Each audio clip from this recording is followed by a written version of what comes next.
after a rocky start to the season, the UAAP Lady Red Warriors begin their second-round campaign with a big win. Ateneo, on the other hand, stays on top after beating Rondina and the UST Golden Tigresses. Now, with us today to discuss the start of the second round of the UAAP Women's Volleyball Tournament, we have Miss Charo Soriano and Miss Michele Gumabao.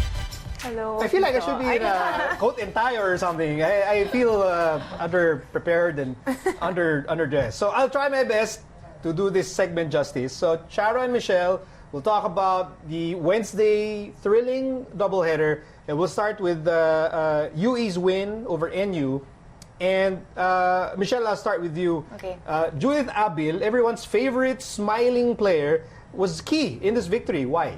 Aside from her demeanor inside the court, napakasaraya kasi niya panoorin. But she wasn't only a tough contender in front, but she was also like a second libero in the back row. She was number 1 in receptions, number 2 in digging. So ang laking bagay ng tulong na nabibigay niya talaga sa team. And she was really the key, not only for attacking, which is she's known for, but also in the defense of UE. I guess also another person that we would want to highlight also in yesterday's game is Mian Mendres. I mean, we know how much she can deliver for UE. We haven't seen her at her 100% in the past games because of her shoulder injury. But yesterday, she was very much present at 19 points. And I think the tandem between Judith Abil and Mian Mendres are really the right keys or the vital points that UE would need to get more wins in the second round. Now, both of you also had very strong opinions and really wanted to talk about Liza Bendong. How come, Michele? NU was a good blocking team, but UE was able to distribute the sets and really, nalito nila yung blockers ng NU and it was because of their setter, Bendong. So, ang laki talaga no role na ginampanan niya yesterday in the game. She really stepped up a lot. For me, yes. I think that was her best game. How she set everything. Even Eliza, a while ago in practice, she said that you have to talk about Bendong the setter. Yeah. She was the one who told me that. So she set 32 excellent sets with 7 points. And as a setter, you would want a very, very aggressive setter that can score also with her services, with her aggressiveness as a threat in the front line.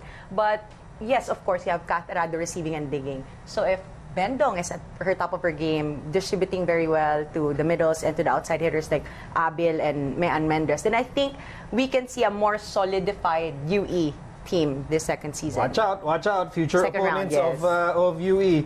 Let's go to that thrilling match, come from behind win for the Ateneo Lady Eagles over UST. And Michele, I'll start with you. Maddie Madayag for you was very impressive in this match. Why?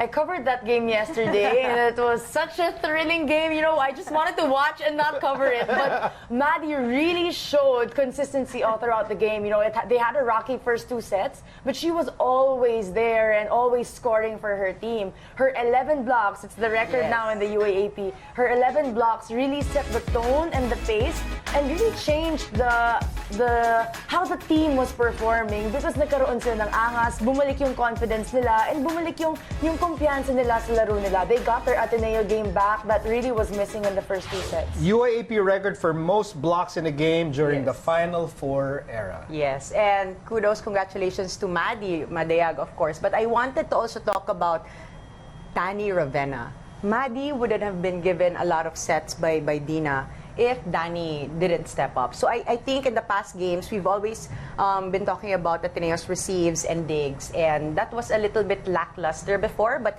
yesterday's game was crazy. Everybody was rooting for Dani, everybody's cheering for Dani, and if she can be more consistent in the next games, then I think Ateneo will be more formidable to get to the Final Four. 20 excellent digs for Dani Rivera. There were players saying that, you know, Dani could also been player of the game because Yes. of the way she changed the complexion of that match. Which you also wanted to talk about Rondina. 35 points, career best for CC. Unfortunately, it did not lead to a win, but 35 points is 35 points, Michele. It's like a basketball game. 35 points in volleyball. Although, yes, people can say it's a 5-set match, but 35 points is 35 points. And CC Rondina, the bulk of the offense of UST is really between her and Ea Laure in that game. So during the third, fourth, and fifth set, as I was covering it, sabi ko talaga, if umabot to ng 5th set, I don't think these two girls can make it, you know? Because in the 3rd, 4th set, may lapses na eh. They weren't as fast, they weren't as quick in making decisions, and you really see a change in how they play and how they jump. So pagdating talaga ng 5th set, it really ended also back-to-back errors of CC, but you know, 35 points is 35 points. She brought UST to 5 sets. It's very much commendable, her 35 points, Tito. And also, if UST will be able to also activate some of their other players like Pacres and of course their middle players, then I think to get a little bit of weight or burden from Aya and CC, they could go a long way as well. And that's very important because when we bring up the team standings and you look at where UST is, look, they're at 5-3. They're in great shape, Yes. even after that heartbreaking loss last night. So you have Ateneo on top at 7-1. This Ateneo team is on a roll.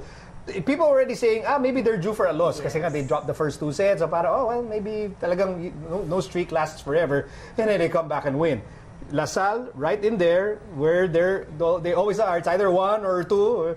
And then you have UST, UP, FEU. UE could make a run. NU could make a run. And Adamson right now really hoping to catch up. What stands out here? Which team, for you, Michele and Charo, is really in the best position to really make a run and have that sure spot in the Final Four? For me, it's UST, UP, and FEU. It's between them. But UST, after seeing how they performed yesterday, I saw a different UST team in terms of defense and reception. They're in the number 7-6 in terms of those areas and those departments. So after seeing them yesterday, meron pala, like they are hiding something. They are capable of stepping up and having a good game and competing with the number 1 team. If UST won yesterday, they would be tied with Ateneo at number 1. Yeah. So they can secure their spot in the Final Four if they remain as hungry and as consistent as they were yesterday. Again, I would like to add to what Michele has been saying. They can make it, but they have to be very, very consistent. And they have to make sure that the balls are being distributed to other players as well. Because everybody knows, if you're going to play against UST, you will put your blockers on Aya, you will put your blockers on CC. But if they get a little bit of help, maybe 30%, maybe somebody else will do a double digit like a Dimdim Packers or their middle attacks, I think they can go all the way. Thank you very much, Miss Michele Gumabao and Miss Charo Soriano for honoring us with your presence today. Thank you. Thank you. Still ahead, which UAAP stars will make it to the Dream 6 of our next guest analysts following the first round of the tournament? Find out when the score returns.